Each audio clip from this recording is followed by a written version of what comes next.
Bom dia, pessoal. Pelo menos aqui é dia e pela manhã, né? Entrando na primavera, né? No nosso equinócio no hemisfério sul. Então, espera-se que daqui para frente as coisas já não sejam tão nubladas, chuvosas e frias, né? E que assim também o nosso semestre possa decorrer de uma forma um pouco mais tranquila, né? E menos, vamos dizer assim, fechada, né? Com um pouco mais de leveza. Bueno, eu vou dar uma certa continuidade à webconferência que eu realizei, que provavelmente já está disponível, né, para todos vocês, e que faz parte da tarefa postada para vocês, assistir a primeira web videoaula, assistir a webconferência e depois fazer uma leitura do texto e responder o questionário. Uma indicação de leitura que nós estamos vendo, né, pois eu só tenho que revisar com a equipe, já foi postada, mas que é uma das fontes muito importante para que a gente possa fazer o entendimento dos pré-socráticos, é a leitura do livro 1 da Metafísica do Aristóteles, né, onde ele faz um percurso histórico, claro que não imparcial, né, mas retoma o que foi dito, né, antes dele em relação à questão da primeira causa ou do primeiro princípio, de certa forma, a preocupação que os pré-socráticos tinham na busca desse elemento. Então, hoje, eu quero dar continuidade ou particularmente, fazer o fechamento, né, desse período pré-socrático, chamado período cosmológico ou naturalista da filosofia, também retomando um pouco o que a gente conversou, né, ou pelo menos eu expus para vocês desde o início. Eu gosto sempre de fazer, né, uma espécie de eterno retorno, né? Ou seja, ou se vocês quiserem, uma relembrança, um remember, né? Que a gente vai lá para embalar, né? É como eu lembro da minha infância, aqueles carrinhos que a gente tinha que ficar empurrando assim para dar uma corda nele e depois largar ele, ele ia sozinho, né? Hoje em dia, acho que muito pouco se vê isso. Mas esse é um costume que eu tenho, de voltar, né, e dando a cordinha e depois, quando soltar, a coisa andar assim de uma forma mais tranquila. Retomando até alguns tópicos, nós começamos o semestre, né, eu apontando algumas características, e aqui eu não vou me deter, eu só vou fazer, digamos, uma lembrança mesmo, né? Nós começamos falando de algumas características que marcam o surgimento da filosofia, né? E essa parte um pouco, ela se entrelaça, foi a referência que eu fiz, com a disciplina de introdução à filosofia, né? Que provavelmente o professor Manuel esteja já, vamos dizer, expondo para vocês, no sentido de que eu falei sobre a chamada tese orientalista, né, onde se perguntava, olha, tia, mas me diz uma coisa, será que antes as civilizações mais antigas, né, orientais, mesopotâmicas, né, os egípcios, toda essa gente não pensava e tal? né? E aí eu fiz referência que sim, que eles pensavam, mas que, digamos, uma expressão que é muito discutida, o professor João usa, né, o gênio grego, né? Mas entender como um gênio grego, né, o gênio grego faz surgir a filosofia, vamos dizer assim, mas entenda-se o gênio grego dentro de um contexto, não é algo que cai, como eu costumo dizer, por obra e graça do Senhor do céu, nem sai assim de uma cabeça iluminada que tem um insight. Não, há todo um contexto, e foi esse contexto, inclusive, as fontes, aspectos, que eu apontei para vocês. Há algumas questões na área das artes, via poesia, há algumas influências religiosas, há alguns aspectos sociopolíticos que vão compor o que a gente pode dizer, o ambiente para que possa surgir isso que a gente entende hoje por filosofia, né? Ou seja, uma forma de olhar para o mundo e de explicar esse mundo que se diferencia de outras culturas e que, de certa forma, vai marcar todo a civilização ocidental. Né? Nós podemos dizer que o nosso pensamento ocidental, inclusive o atual, ele é marcado por duas grandes colunas ou duas grandes bases. Uma base, a base antiga, ou seja, do início da filosofia, com seus conceitos, e com o aporte, posteriormente, da doutrina judaico-cristã, que vão compor todo o que se entende pelo Ocidente. E quando a gente fala Ocidente aqui, grande parte é a Europa, e depois com as chegadas nas Américas, né, vão compor esse Ocidente, as Américas e basicamente a Europa. Né? E vão ser, digamos, herdeiros desses dois pilares. Ora, nós estamos falando então do surgimento da filosofia, né, desses aspectos, e há um autor que diz, Jean-Pierre Vernant, né, naquele livro Origens do Pensamento Grego, que diz que a filosofia é filha da polis, né? Na medida em que quando eu tenho uma outra estruturação política, administrativa, né, é exigido dos cidadãos, né, uma outra postura, que era uma postura pública, e que todo este movimento ele vai levar a um tipo de reflexão que vai ser original e característica do nascimento da filosofia, né, que é a explicação ou a teorização em relação às coisas do mundo do ponto de vista racional. Né? Vimos também que há três aspectos assim que vão marcar a filosofia do ponto de vista do seu conteúdo, né? A busca pela explicação da totalidade, né? E de um princípio, de uma arqué, né? A partir do qual eu tenho isto que eu vejo no mundo, essa mudança, esse movimento que eu vejo no mundo.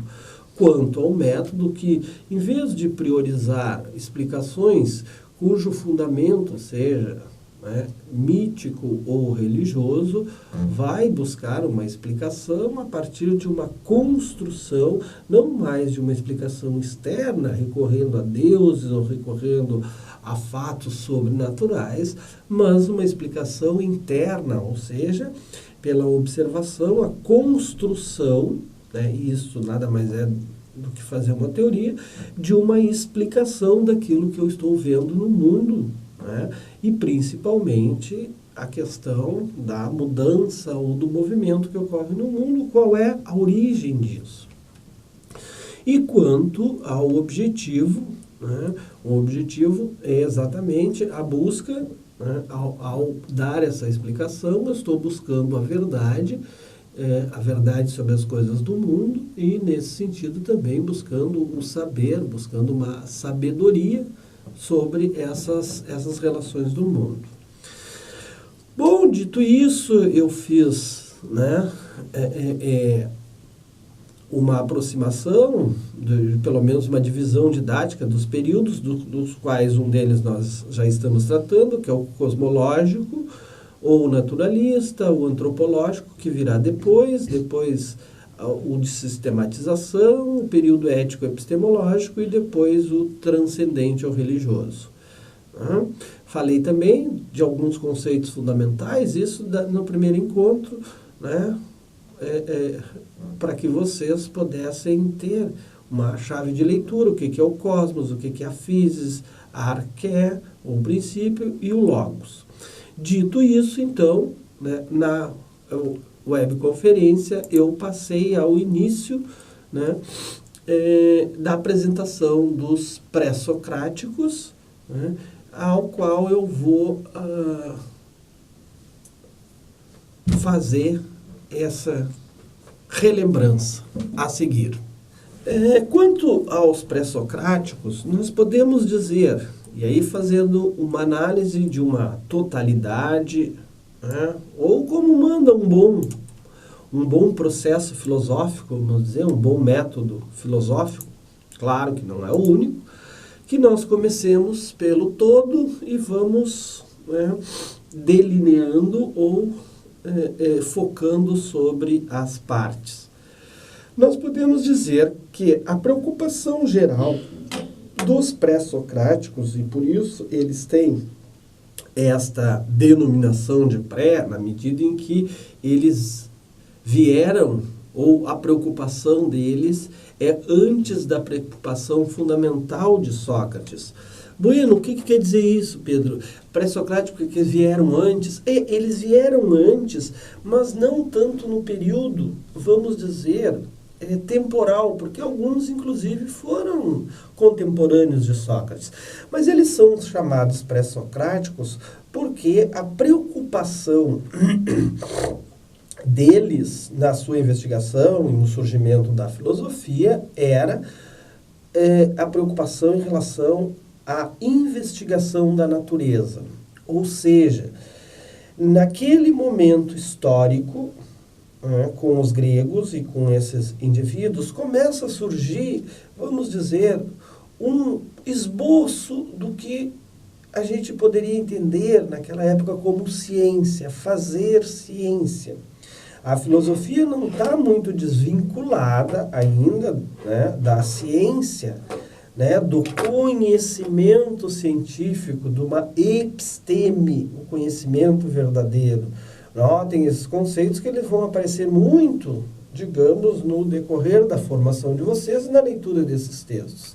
Da episteme, da doxa, que é a opinião. Então, nós temos algo que começa a se definir como uma certa ciência na medida em que começa a dar explicações, né? E essas explicações estão baseadas na busca de elementos primitivos, causais, das coisas que acontecem no mundo. As respostas são, em geral, respostas ligadas à natureza, ou seja, ligadas a elementos que compõem a natureza.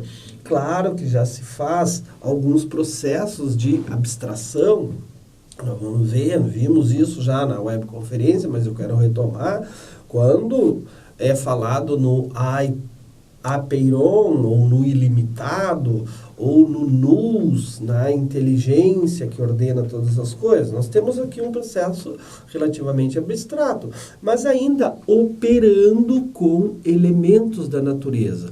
Não é à toa que esses pensadores vão ser considerados os físicos, porque a preocupação, a visão estava voltada para esta investigação relativa da natureza. E eles são pré-socráticos por isso, porque em Sócrates, né, ou na relação entre Sócrates e o sofista, há uma certa ruptura desse olhar investigativo. Por quê?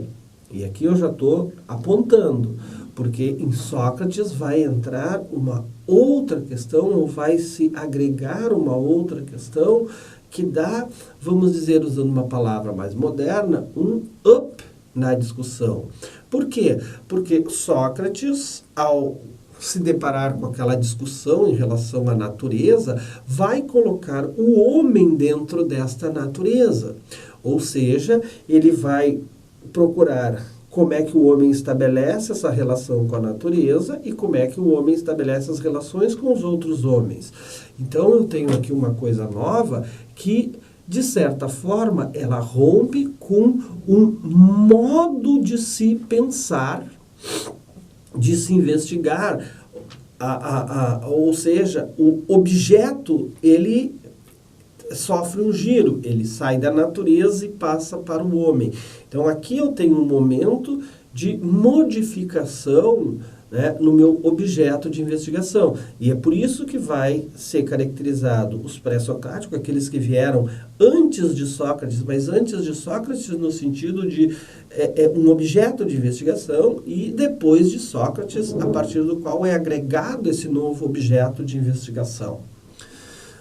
Claro que essa relação ela tem que ver com os sofistas, ela tem que ver com a formação da polis, né, com a participação do cidadão, ou seja, a sua relação com o seu entorno, né, com a comunidade com a qual ele vive e convive, e aliás se realiza nessa comunidade.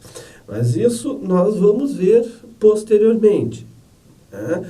Mas só para sair, né, dar essa perspectiva do todo para, digamos, ir fazendo um pouco de recorte.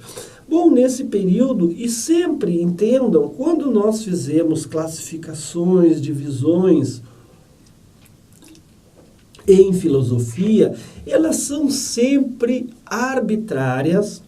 Uma característica arbitrárias, por quê? Porque sou eu que decido, quer individualmente, quer através de um consenso com outros autores, e elas são didáticas, ou seja, dificilmente você acha, né, numa classificação, uma divisão, alguém que pertença àquela corrente de pensamento ou escola de uma forma pura, né? Eu acho estranho quando as pessoas, né, talvez para outras áreas funcionem, né, mas para a filosofia eu acho muito difícil quando se pergunta, mas qual é a linha que você segue, né? Se vê em outras atividades, né, em outros âmbitos do conhecimento, eu costumo dizer, eu não sigo linha nenhuma, porque se eu ficar na linha, o trem passa por cima de mim, né? Ou seja, a ideia é que em filosofia nós não temos linhas, né? Nós, em geral, nos aproximamos, assim como esses autores se aproximam de algo que a gente classifica, né? Como, por exemplo, eu estou classificando didaticamente esse período em 4 grandes escolas, ou vamos dizer assim, 4 grandes tendências de pensamento, né? Para que a gente possa ter uma visualização didática. Depois a gente vai passar para vocês um pouco esse esquema, ou como se diz assim, um certo quadro conceitual, né? Para a gente poder ter uma noção. Mas isso não é algo, vamos dizer assim, forte, que deva se levar ao pé da letra. Não, é sempre uma classificação arbitrária nossa. Então a gente pode dizer que nesse período há 4 escolas, 4 tendências, né, que são a escola de Mileto, que eu já falei para vocês, né, a escola eleática, a escola pitagórica e a escola atomista, né? E cada uma dessas, assim, com algumas características. Por que nós juntamos e classificamos? Porque, digamos, os pensadores milesianos estão mais perto um do outro do que os eleáticos, quer geograficamente, porque Mileto está, né, ao Oriente, na Ásia Menor, e os eleáticos já estão na Itália, né? Então, depois no mapa vocês vão poder identificar isso, nós vamos colocar para vocês terem essa visualização da onde que é o cara, né? Porque isso também ajuda um pouco, né? Essa percepção que a gente tem. Ora, é colocado, digamos, Heráclito de Éfeso, e vocês vão ver no mapa que Éfeso está um pouquinho longe de Mileto, mas é colocado Heráclito dentro da escola de Mileto, por quê? Porque ele compartilha de algumas ideias que se assemelham aos 3 pensadores de Mileto. Quem são os 3 pensadores de Mileto? São Tales de Mileto, Anaximandro e Anaximenes, que nós já vimos na webconferência.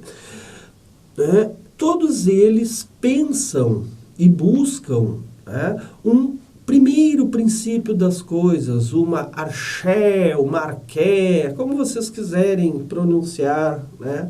Estudem grego e pronunciem de uma forma plenamente correta.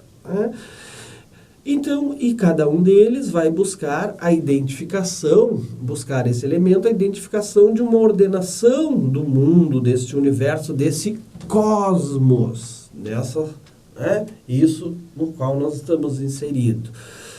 E que alguns deles vão buscar, e por isso a semelhança, um elemento da natureza que garante, dá para eles esse primeiro princípio.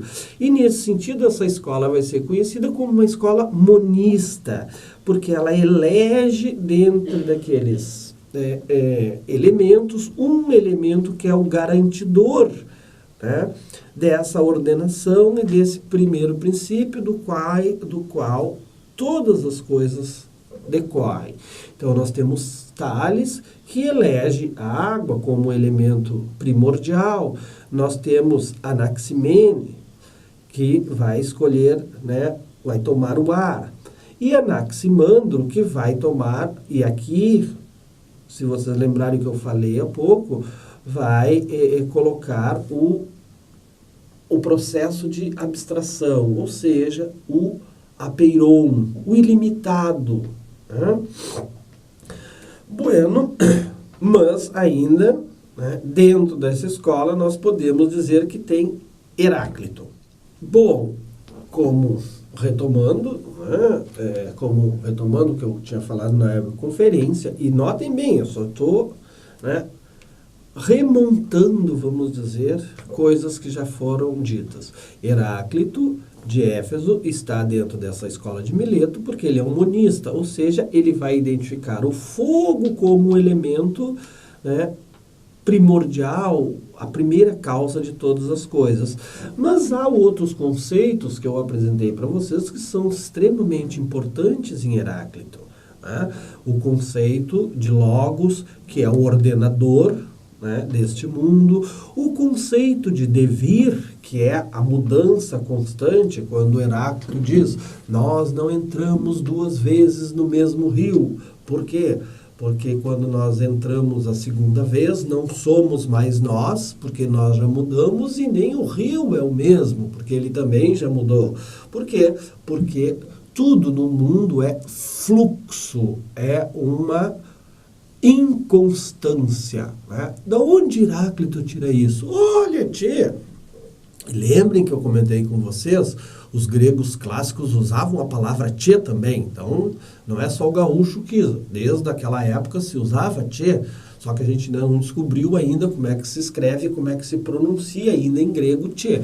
Mas ele nos responderia, olha, tchê, é só tu olhar para o mundo e ver que no mundo há um movimento, entenda um movimento aqui como mudança.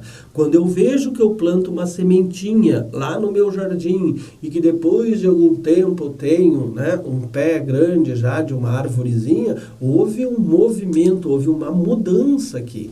Então, quando se fala em mudança ou em movimento, essas palavras são intercambiáveis, E é isso que Heráclito vai dizer. Nada é constante, há sempre um fluxo das coisas. Bueno, mas se nada é constante, como é que nós podemos ter certeza de alguma coisa? Se nós não temos certeza nem que somos nós que entramos a segunda vez no mesmo rio. E Heráclito vai dizer, dentro desta mudança, há uma certa unidade, né? Que é a relação entre o fluxo e a permanência, ou entre o múltiplo e o uno. Esta multiplicidade em si mesmo constitui uma unidade. Como é que ele vai dizer isso? Através das noções de conflito e harmonia, de contrários. E o exemplo que eu usei para vocês é o exemplo clássico do arco. No arco, eu tenho, né, uma parte que é a vara que quer ficar reta, e o cordão puxando ela a ficar torta. Então há uma tensão ali, há um conflito. E só há o arco, só há a harmonia do arco, porque há essa tensão, né? Mas isso eu só estou retomando para vocês, e, né, as leituras poderão esclarecê-los mais e posteriormente tirar algumas dúvidas em relação a isso. E ainda na webconferência eu falei sobre, né, vamos dizer assim, a primeira polêmica na filosofia, né? Porque vocês sabem que a história da filosofia, que bom é isso, é feita de dissensos, muito poucos consensos, mas dissensos, né? E de muitas polêmicas, muita contraposição das coisas, né? E oposição em relação aos pensamentos. E aqui nós temos o marco. Se nós podemos dizer que esses sujeitos, né, antes de Sócrates, com todas as investigações que fizeram, muitas se mostraram assim, olha, um tanto fraca, né? Claro, nós olhando daqui para lá, por exemplo, como, né, o paradoxo de Aquiles e a tartaruga, aonde ele não estava levando em consideração, né, a noção de velocidade, né? Como eu já falei para vocês, isso parece assim tão trivial, mas o importante não é tanto o que eles disseram sobre as suas respostas, né? Como eu costumo dizer, né, nas minhas aulas, enfim, nos espaços, né? Além, porque eu tenho, como todas as outras pessoas, um certo conjunto de crenças. A crença de que nada cai do céu por obra e graça do Senhor. Há todo um processo onde as coisas, né, decorrem. Da mesma forma, às vezes não é tão importante a resposta que o cara dá, assim, porque depois ela se mostra falsa, né? Olha, o cara acha que a Terra está no centro e tudo gira em volta, e daí se mostra falso. Hoje em dia a gente acha que existe só um Sol e todos os planetas, pelo menos nessa galáxia se mostra, mas pode esse troço se mostrar falso, né? Plutão era um planeta, agora já não é mais, foi rebaixado, coitado, né? Mas então essas coisas, elas podem se mostrar falsas, né? Então não é tanto a resposta que interessa a filosofia, mas o problema. E esses caras, né, colocaram alguns problemas. E aqui, nesta relação entre Parmênides e Heráclitos, ou se vocês quiserem, né, a escola de Mileto, na perspectiva de Heráclito, é a escola eleática, eu tenho o primeiro choque. Na escola eleática, né, basicamente, eu tenho Parmênides, Zenão, Xenofonte e Melisso, né? Mas o que nos interessa é o conflito. Por quê? Porque enquanto o Heráclito vai dizer que tudo é um devir, né? E olhem bem, o devir, hoje essa expressão é usada por muitos autores, quer dentro da área da filosofia, fora da área da filosofia, onde tudo é um devir, ou se vocês quiserem, vocês vão ouvir muito nas relações, muitas vezes com outras áreas, tudo é um processo, né? Nada é estático, tudo é um vir a ser. É uma outra expressão muito cara, carregada de um certo conceito.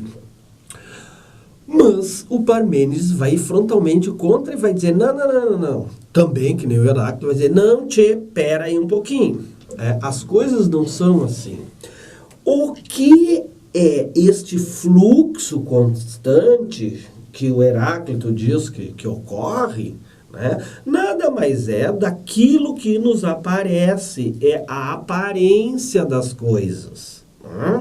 Então, de fato, há um fluxo, mas isso é a nossa aparência. Aliás, é a aparência que os nossos sentidos captam. Né? Por quê? Porque subjacente a isso, abaixo disso, é como se eu estivesse, né, na frente de alguma coisa que estivesse coberta por um véu. E aí eu pego este véu e levanto este véu, e aí ao levantar este véu e as coisas que me são dadas que eu percebo pelo sentido, mas pela minha racionalidade eu levanto este véu e identifico algo que é permanente, que é estático, que não muda, que garante a unidade. Há uma unidade que está subjacente a tudo essa mudança que me aparece. E quem é esta permanência? O ser. E aqui nós temos um conceito que vai perpassar, né, a filosofia e até hoje, né, se vocês quiserem dar uma lida em autores contemporâneos, do século XX, mesmo século XXI, vocês vão encontrar o velho problema do ser, o que é o ser, quais são os modos de dizer o ser, e etc. Veríamos isso já daqui um pouquinho em Aristóteles, né? Mas o Parmênides coloca isso. Né? Então aqui eu tenho duas respostas para uma problemática importante em filosofia, que é a relação entre a mudança e o constante ou permanente. Número 1. E segundo, num outro nível, a relação que se estabelece entre o múltiplo que eu vejo no mundo e a unidade. Mas por que a unidade é importante? Porque esta unidade deve me garantir a verdade. Claro que isso vai eclodir, como eu costumo dizer, na tríplice coroa da modernidade. E olha que eu estou dando um passito bem grande. Porque na modernidade, qual é a tríplice coroa? Né? Assim como os times de futebol, né, disputam alguns campeonatos e ganham a tríplice coroa, na modernidade nós temos a estreia da tríplice coroa. Qual é a tríplice coroa? Que aparecem juntas como os três porquinhos: razão, verdade e ciência. E como se dá isso? Bom, como se dá isso? Da seguinte maneira. Ora, por que é importante esta relação? Porque se eu faço ciência, eu tenho que fazer ciência do quê? Da verdade. Né? Porque como é que eu vou admitir algo como científico que eu devo confiar se não é verdade? Ou se pelo menos não me persuade a verdade. Ou seja, faz com que eu acredite que isso é verdade. Ou, se vocês quiserem, me demonstre que isso é verdade. Bom, e como é que eu faço a ciência da verdade? Através do quê? De uma razão. Então, aqui eu tenho a tríplice coroa. A ciência, a verdade e a razão. E vocês observem só, eu sei que eu estou fugindo um pouco, mas observem só que qualquer instrumento que vocês vão usar para fazer uma pesquisa científica, né, ele tem uma descrição dos passos que vocês têm que fazer, ou, se você quiser, um certo método, com hipótese, com, né, amostras e tal, e tal, e tal. Se você pegar este documento, essa estrutura de como se deve fazer uma pesquisa, o que tu vai encontrar subjacente a isso? Uma racionalidade, tchê. Né? Quer dizer, não é à toa que o cara diz que tem que ter uma hipótese, que eu tenho que usar amostras, que eu tenho que fazer isso, uma descrição disso. Quando tu vai preencher um papel de uma pesquisa que tu vai fazer na CAPES, no CNPq, onde for, né? Tu tem que preencher um certo formulário. Este formulário Se vocês observarem, ele não está assim, a louco modo. Não, ele está dentro, vamos dizer, né, e subjacente a ele há uma racionalidade que se pode encontrar ali. Então, é esta a razão que eu estou falando, quando eu faço ciência, que ciência da verdade e a partir da razão. Não é da intuição, é porque eu acho, porque eu intuo. Isso não vale em ciência. Vale para mim ter um insight e, né, por que isso aqui não está dando certo? Agora peguei, eureka, né? Tive a ideia. Mas eu vou lá e ajo né, opero racionalmente. É isso que esses sujeitos, grosso modo, estão colocando para a posteridade, para as discussões posteriores. Né? É essas relações.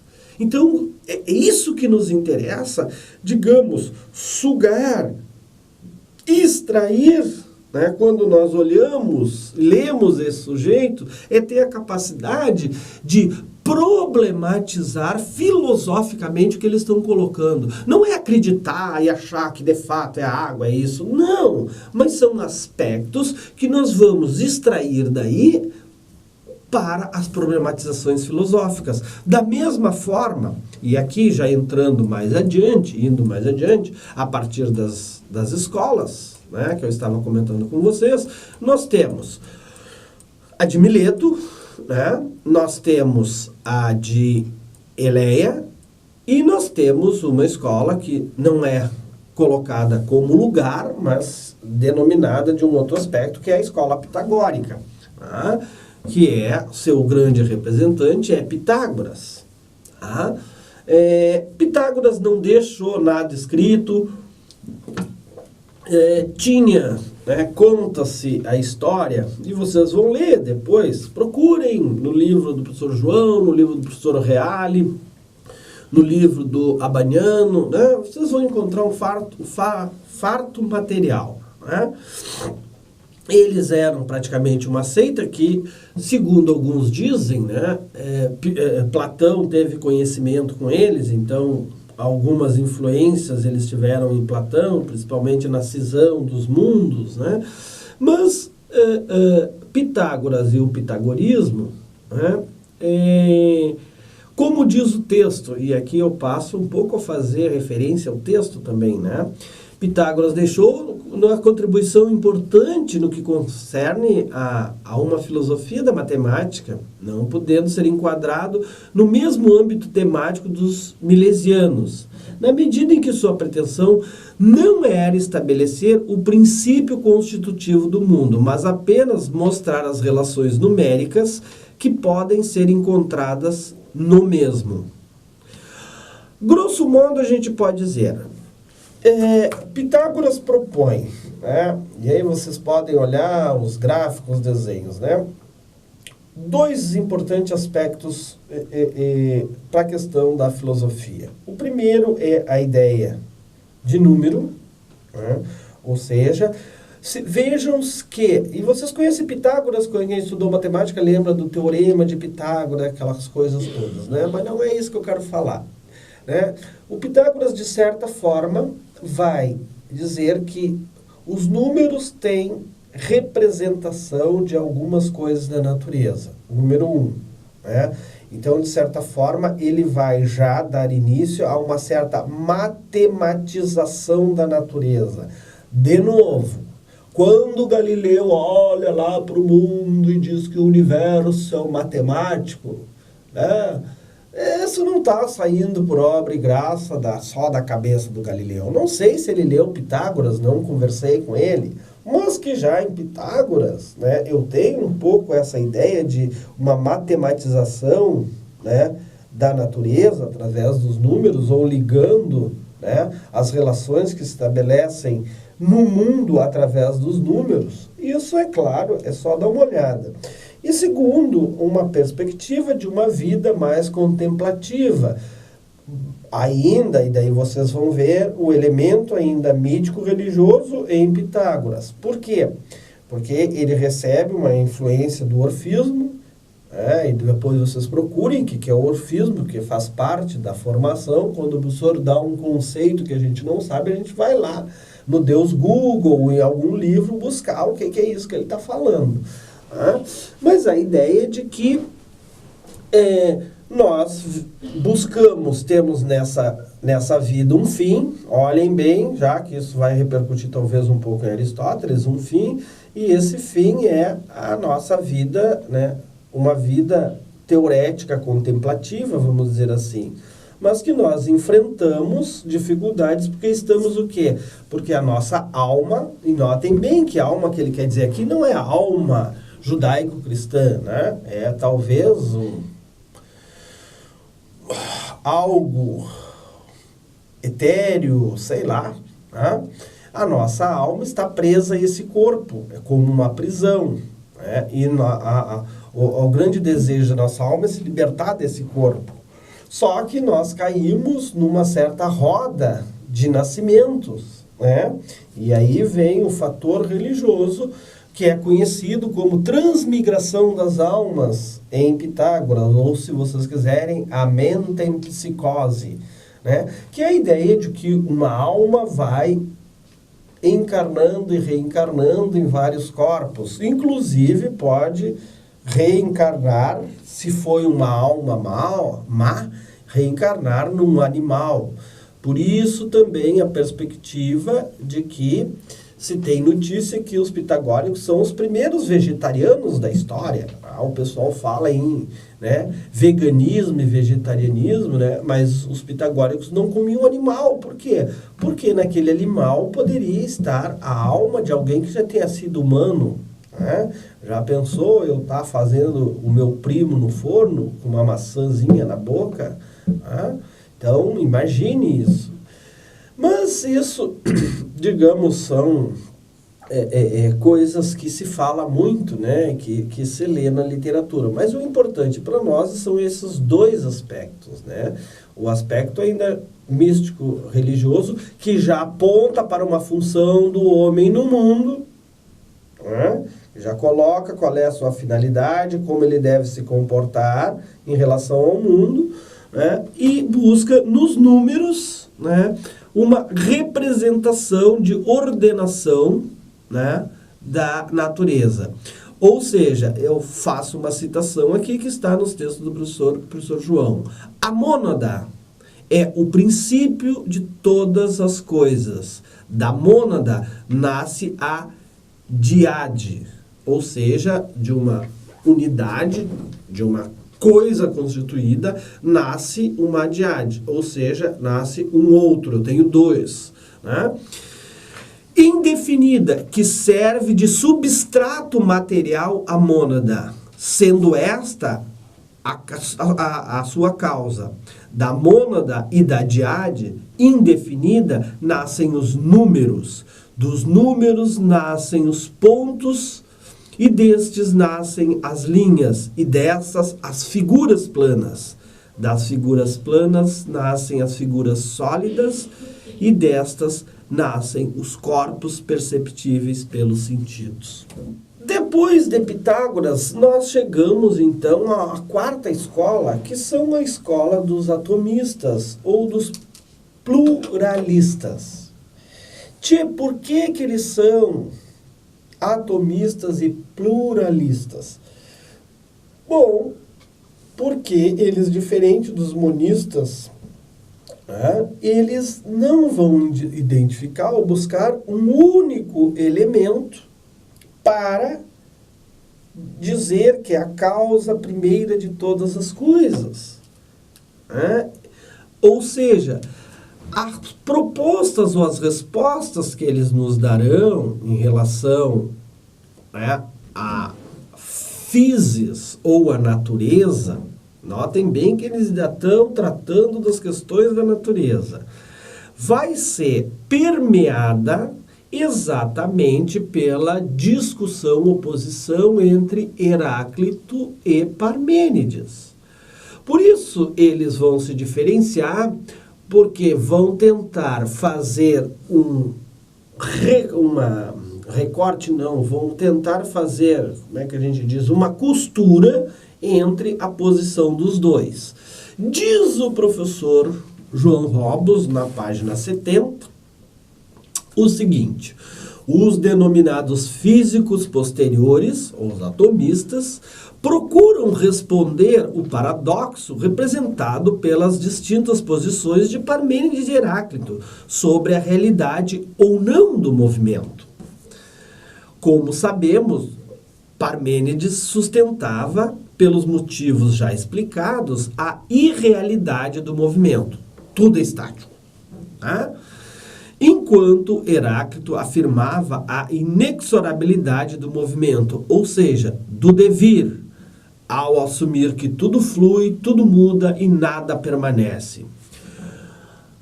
Os físicos posteriores, são esses que nós vamos falar, pretenderam dar conta do paradoxo, buscando mostrar que existem realidades que são no sentido de ser, estática, né? Não estando sujeitas à geração e à corrupção, ao mesmo tempo em que explicam que o movimento não é algo de aparente ou ilusório, mas uma realidade realmente existente. Ou seja, eles tentam fazer a costura, ou seja, admitir que existe o movimento, existe o devir constante, mas também isto não impede que haja uma permanência das coisas. E como vão recorrer a isso? Ora, eu vou apresentar aqui, claro, que a gente poderia explorar em outras literaturas, né, alguns 2 ou 3 autores, mas eu gostaria só de fazer uma apresentação mesmo de Empédocles, Anaxágoras e Demócrito. Ora, o Empédocles vai dizer o seguinte: a causa de todas as coisas são os 4 elementos. Não é nem o fogo, nem a água, nem o ar, nem o limitado, não. São os 4 elementos. Se vocês quiserem o que a gente vê no Harry Potter, né? Os elementais, né? Que é a água, a terra, o fogo e o ar.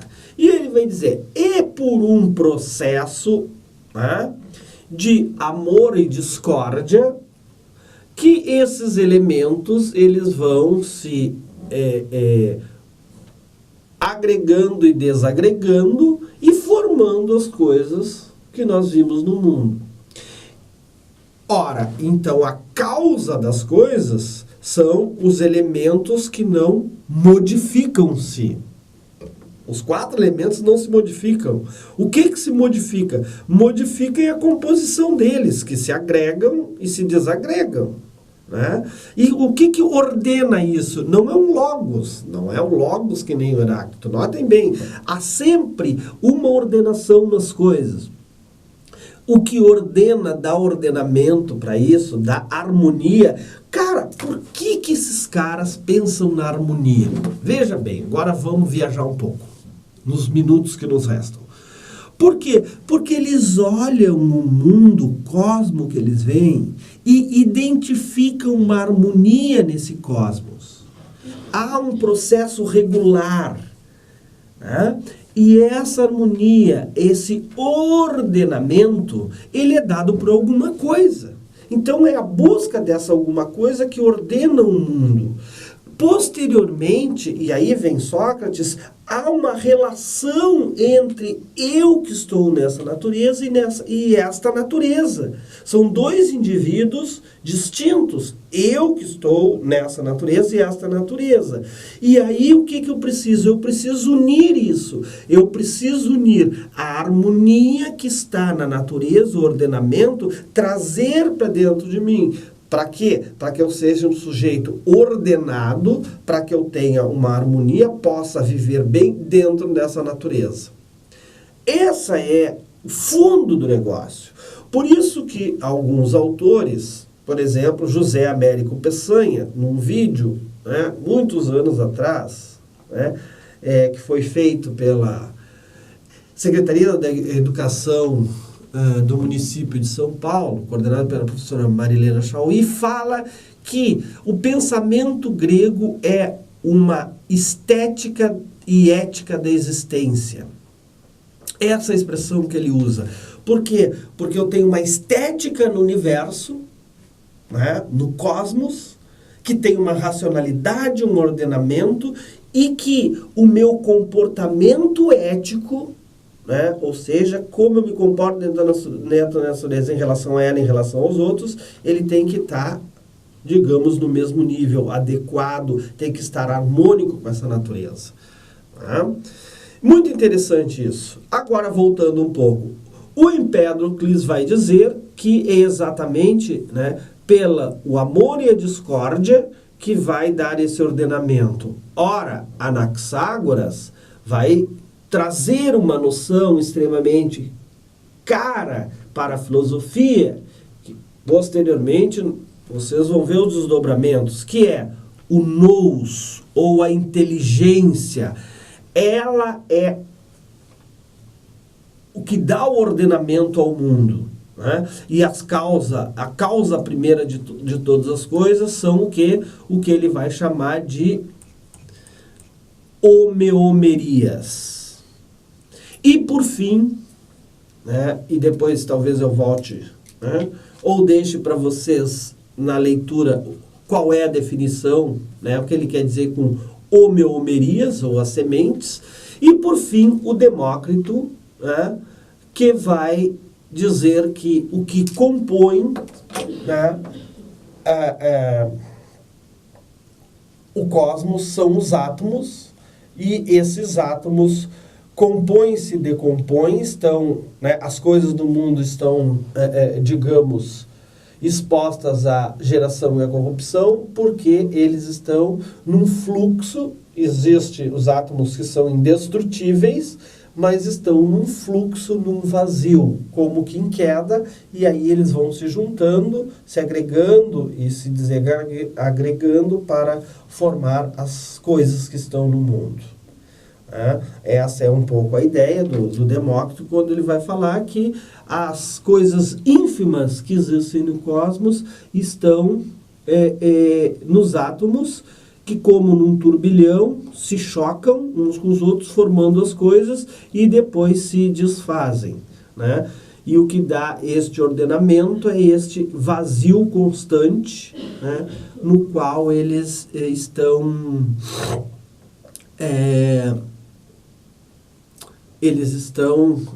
em choque, enfim, né, como que em queda permanente. Bueno, esse aspecto, né, dos pré-socráticos, e aqui eu estou, de fato, encaminhando, num panorama geral. É claro que se nós pudéssemos fazer um seminário mais aprofundado somente sobre os pré-socráticos e sobre cada um deles, né, nós teríamos, assim, né, muito material. Essa é uma disciplina de história, né, e como uma disciplina de história, ela está para apresentar, né, da melhor forma possível, e talvez os pontos mais importantes do aspecto de problemas filosóficos. Foi isso que na primeira aula eu tentei fazer, o surgimento da filosofia. Nessa segunda, agregada à webconferência com a questão dos pré-socráticos, né? Ou seja, dá essa base, dá este panorama, aonde algumas discussões começam, né, a ser colocadas, ou começam a incluir, que vão ter desdobramento posteriormente, né, e principalmente nos dois grandes sistematizadores, que são Platão e Aristóteles. Né? Eu e a minha equipe ficamos à disposição de vocês para qualquer dúvidas, né? Agradeço a atenção de vocês e nos vemos da próxima vez. Um abração para todos.